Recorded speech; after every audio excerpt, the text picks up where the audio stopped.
If you own a car in the UK, what I'm about to tell you could cost you hundreds, possibly thousands of pounds if you're not prepared. The government has just announced sweeping changes to the MOT testing system that will come into effect in January 2026, and these aren't just minor tweaks to the existing rules.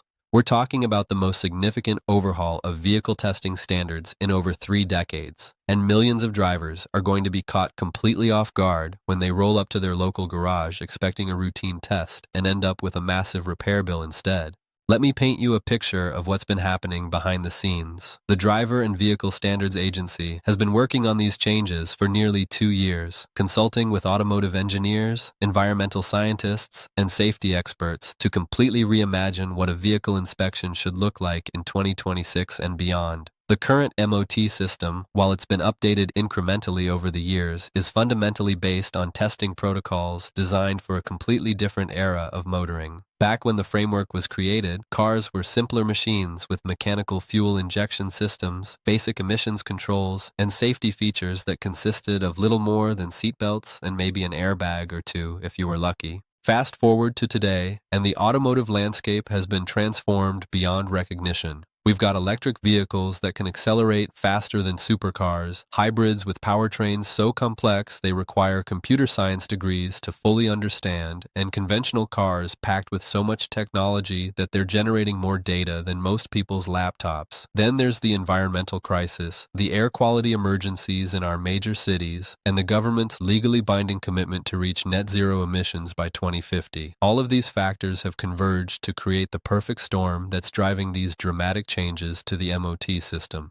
So what exactly is changing? And more importantly, how is it going to affect your car and your bank balance? Let's start with what's probably going to be the most controversial change, the introduction of comprehensive battery health assessments for electric vehicles. Now, if you drive an EV, you might be sitting there thinking you've got it easy because there are no exhaust emissions to worry about, no oil leaks to deal with, and far fewer moving parts that can go wrong. Well, I hate to be the bearer of bad news, but your free ride is about to come to an end.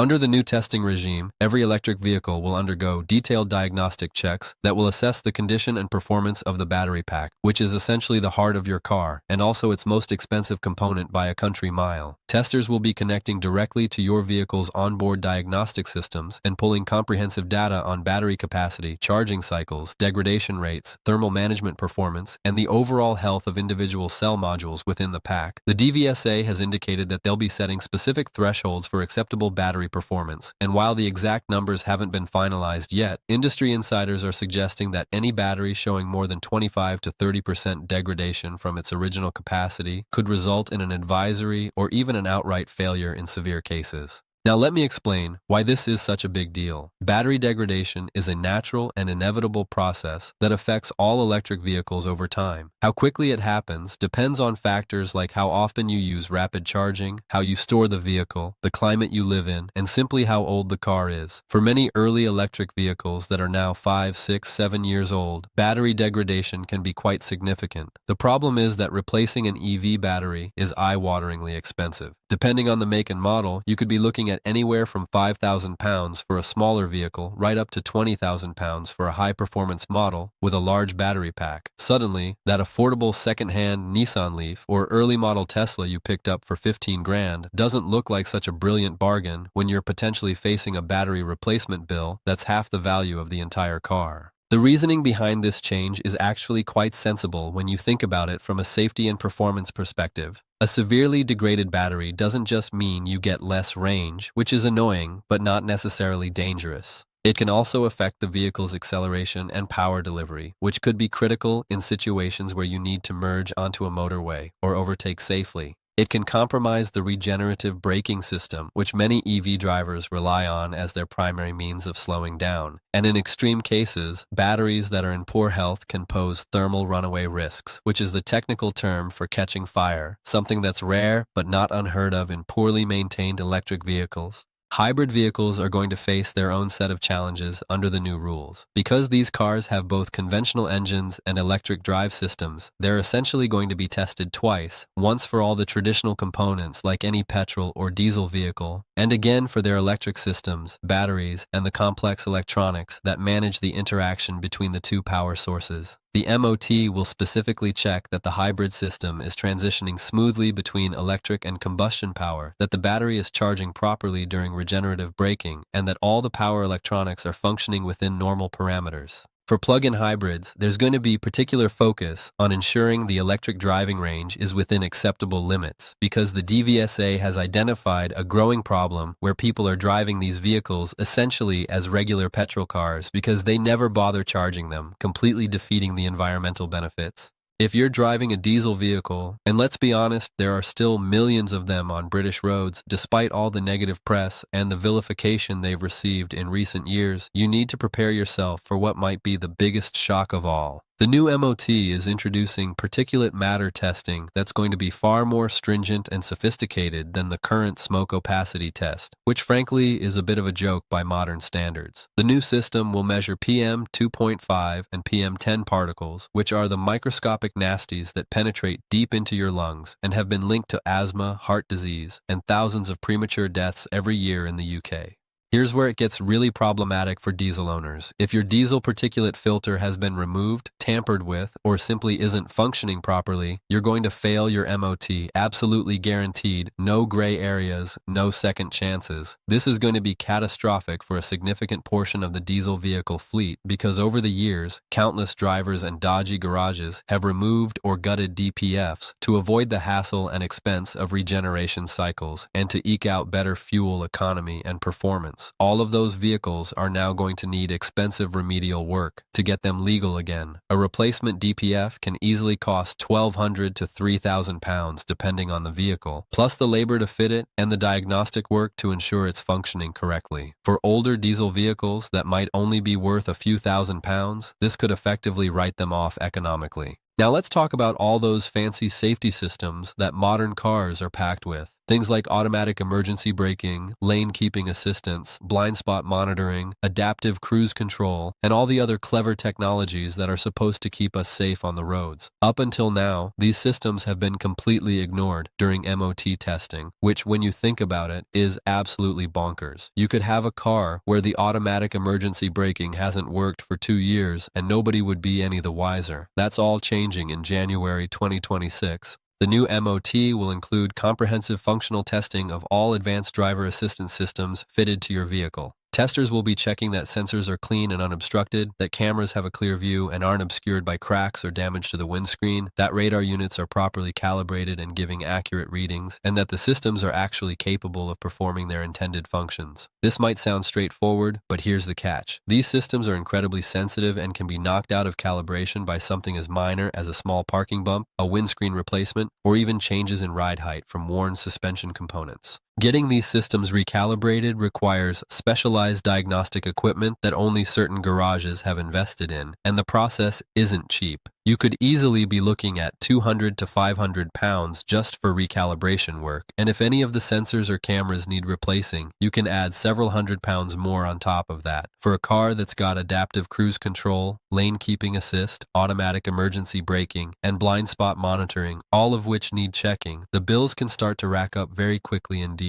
Brake testing is getting a complete overhaul that's long overdue. The current roller brake test has been criticized for years as being inadequate for modern vehicles with electronic braking systems, brake-by-wire technology, and the integration between regenerative and friction braking in electric and hybrid vehicles. The new MOT will use dynamic brake testing that better simulates real-world conditions and can identify problems that the static roller test simply cannot detect. This includes issues with ABS systems, electronic brake force distribution, brake assist, and the subtle but critical interaction between regenerative and conventional braking that's essential for safe stopping in electric vehicles. Tire regulations are being tightened significantly, and this is going to catch out a lot of drivers who have been coasting along with borderline legal rubber. The current minimum tread depth of 1.6 millimeters across the central 3/4 of the tire is being increased to 2 millimeters, and crucially, this will now apply across the entire width of the tire, not just the middle section. The DVSA's research has demonstrated that tires below 2 millimeters have dramatically reduced grip in wet conditions, increasing stopping distances and raising the risk of aquaplaning. By measuring across the full width, they're addressing the problem of uneven wear, particularly on the edges of tires, which can severely compromise handling and stability without being obvious from a casual glance.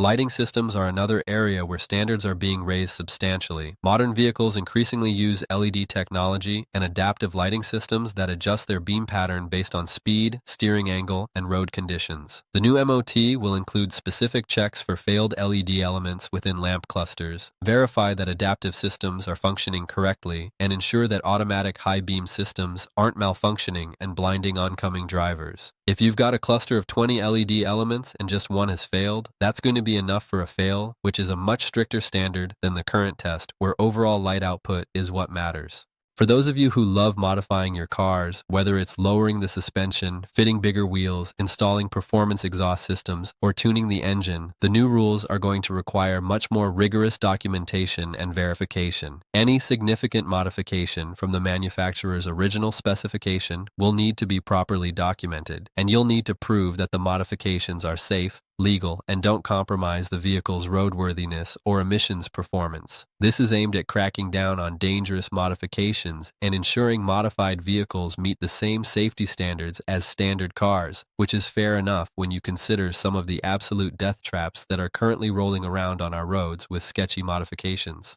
The financial implications of all these changes are substantial and can't be ignored. The MOT test fee itself is expected to increase by 15 to 20% to cover the cost of new diagnostic equipment, longer testing times, and additional training for technicians. That means instead of the current fee of around £55, you're looking at potentially £65 to £70 just for the test. But that's honestly the least of your worries. The real cost is going to come from all the additional items that can now fail and the repairs needed to bring vehicles up to the new standards. Industry analysts are predicting that the average cost of preparing a vehicle for the new MOT could be £200 to £1,000 higher than under the current system, particularly for older vehicles, diesels with DPF issues, and cars with advanced safety systems that need recalibration. So what should you actually be doing to prepare for these changes? First and foremost, if you're in the market for a used car right now or in the next 12 months, you need to factor these new MOT standards into your decision-making process. That bargain diesel might not be such a great deal if it needs a new DPF and sensor work to pass the new test. That cheap electric vehicle with questionable battery health could turn into an expensive nightmare. Get a thorough pre-purchase inspection done by someone who understands what the new MOT requirements are going to be. If you already own a vehicle, now is the time to address any issues you've been putting off. Get your DPF checked and cleaned if you drive a diesel. Have your advanced safety systems verified and recalibrated if necessary. Check your tire tread depths and don't wait until you're right on the legal limit. If you own an electric vehicle, get a battery health check done sooner rather than later so you know what you're dealing with and can plan accordingly. Many manufacturers offer these checks as part of their service packages, so it might not cost you anything extra.